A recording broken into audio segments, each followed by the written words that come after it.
Hi guys. हाय। तो guys आज हम पढ़ने वाले हैं एक छोटा सा क्यूट सा टॉपिक एंड टॉपिक का नाम है असेसमेंट।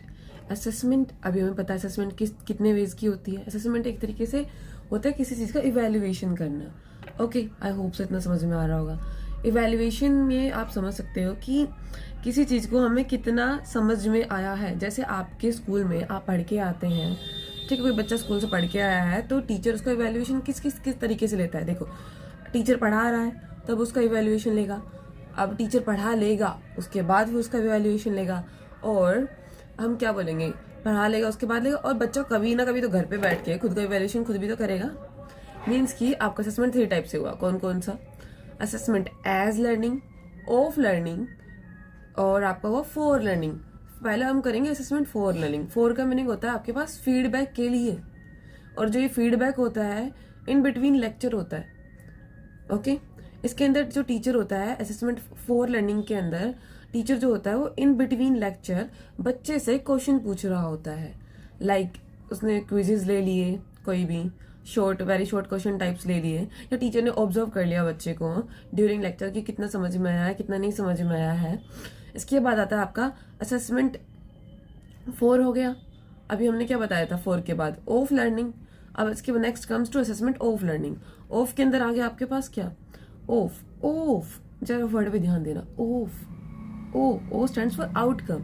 मीन्स इसके अंदर बच्चे की आउटकम चेक की जाती है कि बच्चे को आफ्टर अटेंडिंग लेक्चर कितना समझ में आया है। आई होप इतना समझ में आया होगा। अब मतलब कि आफ्टर अटेंडिंग लेक्चर आपने at the end of process उसका इवेल्युएशन किया है, तो आप कैसे इवेल्युएशन करोगे? तो देयर हाई पॉसिबिलिटी आप उसका जो इवेल्युएशन करोगे बच्चे का वो आप समेटिव टाइप में करोगे। समेटिव मीन्स आप अच्छे खासे लॉन्ग क्वेश्चंस पूछोगे, पैराग्राफ टाइप क्वेश्चंस लोगे बच्चे से।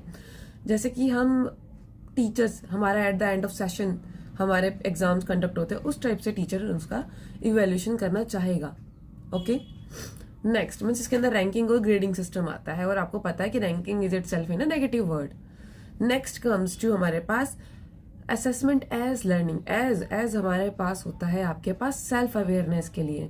सेल्फ अवेयरनेस का मतलब होता है कि बच्चा खुद से कितना समझ पाया है, उसका सेल्फ इवेल्युएशन करना। मेटा कॉग्निशन से रिलेटेड होता है ये। मेटा का मीनिंग होता है सेल्फ, कॉग्निशन का मतलब होता है संज्ञान के लिए। मीन्स कि खुद को कितना समझ में आया है। कभी कभी हम भी तो ये सोचते हैं ना, जैसे मैंने भी किसी टीचर से पढ़ा तो मैं भी तो अपना सेल्फ कॉग्निशन, मेटा कॉग्निशन देखती हूँ, अपना खुद का मैं सेल्फ रेटिंग देती हूँ। तो एज हम क्या बोलेंगे इसके अंदर, असेसमेंट एज लर्निंग के अंदर आप खुद को सेल्फ रेटिंग देते हो कि मुझे खुद कितना समझ में आया है। आई होप सो आपको ये समझ में आया होगा। Thank you. और जितना आपको समझ में आए और आपको कुछ लगे कि मुझे ये इम्प्रूवमेंट करने की नीड है, मुझे ये कराने की नीड है, तो प्लीज़ प्लीज़ प्लीज़ कमेंट कर देना। आज हम पढ़ने वाले हैं असेसमेंट टॉपिक। असेसमेंट का जो मीनिंग होता है मतलब किसी चीज़ को इवेलुएट करना। असेसमेंट में जो सबसे इंपॉर्टेंट टर्म आती है वो होती है स्मार्ट, SMART। आपसे पूछा जाए कि जैसे EMRS के प्रीवियस ईयर में आ चुका है कि असेसमेंट किस तरीके से की जानी चाहिए, असेसमेंट स्मार्ट वे से की जानी चाहिए। जहाँ पर S जो वर्ड है वो स्टैंड करता है for specific, M for measurable, A for achievable, R for realistic, T for time bound. Okay, I hope समझ में आया होगा। S for specific, M for measurable, A for achievable, R for realistic, T for time bound। Assessment 3 type से की जाती है। कौन कौन से होते हैं वो? Assessment for learning, assessment of learning and assessment as learning.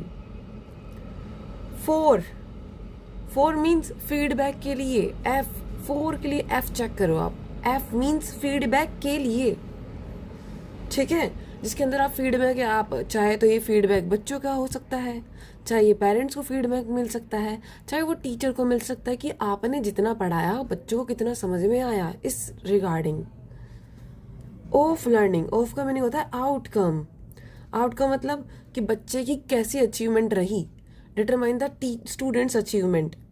और जो 4 होता है मीन्स असेसमेंट फॉर लर्निंग, वो आपका ड्यूरिंग प्रोसेस होता है, ठीक है। मतलब कि जब टीचर कुछ पढ़ा रहा है तो बीच में ही टीचर ने कुछ पूछ लिया, लाइक कोई MCQ टाइप क्वेश्चन पूछ लिया, कुछ ऑब्जेक्टिव टाइप क्वेश्चंस पूछ लिए, इस टाइप से। ऑफ लर्निंग होती है आपकी एंड ऑफ प्रोसेस पे। ओके, एंड ऑफ प्रोसेस पे होती है।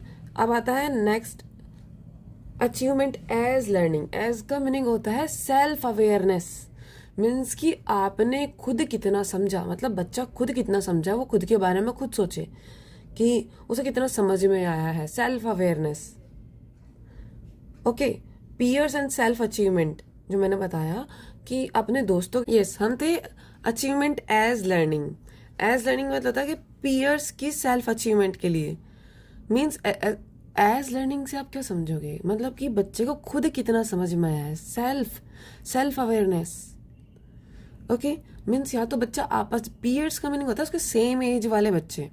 अब सेम एज वाले बच्चे लाइक आप क्या कह सकते हो, जैसे बच्चे सेम एज के हैं तो वो आपस में डिस्कस करके कुछ टॉपिक को कितना समझ में आया है, बच्चे को खुद अपने दिमाग से कितना समझ में आया है। ओके, आई होप से इतना समझ में आया होगा। नेक्स्ट हम इसको थोड़ा सा लिटिल बिट कि आप एग्जामिनेशन में कैसे क्वेश्चन अटेम्प्ट कर पाओ, उस तरीके से हम समझते हैं। असेसमेंट फॉर लर्निंग, फोर अब मैंने बताया था, फोर मतलब फीडबैक के लिए होता है, ड्यूरिंग लर्निंग प्रोसेस होता है। अभी आप देखो ड्यूरिंग लर्निंग है, अब आप क्लास में इंटरेक्टिव टाइप क्वेश्चन पूछना चाहोगे तो आप सीधा, तो ये तो है नहीं कि आप समेटिव टाइप के क्वेश्चन पूछोगे, ऑफ कोर्स आप फॉर्मेटिव टाइप के क्वेश्चन पूछोगे। इन शॉर्ट आप क्विज़ वगैरह लोगे, कोई छोटा सा कुछ वेरी शॉर्ट पूछ लोगे आप, या ऑब्जर्वेशन कुछ कर लोगे बच्चों पे कि ओके बच्चे को इतना समझ में आया, इतना समझ में नहीं आया है। Next comes assessment of learning. Of का मीनिंग हो गया ओ, मैंने बताया था, O for outcome. End of session पे होता है, समेटिव होता है, एंड ऑफ सेशन पे हो रहा है तो सीधी बात है at the end of lecture हो रहा है, या आफ्टर आपने सारे लेक्चर ले लिए उसके बाद हो रहा है। तो आप इन जनरल आप ग्रेडिंग या रैंकिंग सिस्टम के थ्रू इस चीज़ को आप कंडक्ट करना चाहोगे। आपको पता है ranking is itself in a negative word, लेकिन की जाती है स्टिल ये ड्यूरिंग टीचिंग, बच्चों की चेक करने के लिए कि नॉलेज चेक करने के लिए उन्हें कितना समझ में आया है, कितना नहीं आया है। Next comes to assessment as learning. As means awareness के लिए, मीन्स बंदे को खुद, बच्चे को खुद को कितना समझ में आया है। ये मेटा कॉग्निशन, मेटा मीन्स होता है सेल्फ कॉग्निशन, मतलब संज्ञान के लिए, मीन्स कि उसके खुद के दिमाग में कितनी नॉलेज फीड हुई है इस टॉपिक के रिगार्डिंग, मतलब जो टीचर पढ़ाया है उसे खुद कितना समझ में आया है। आप इसमें सेल्फ रेटिंग करते हो कि मुझे इतना समझ में आया, इतना नहीं समझ में आया। आप इसमें अपना पोर्टफोलियो प्रिपेयर कर सकते हो। Thank you for hearing this lecture. Please motivate me by liking, subscribing this lecture. Thank you.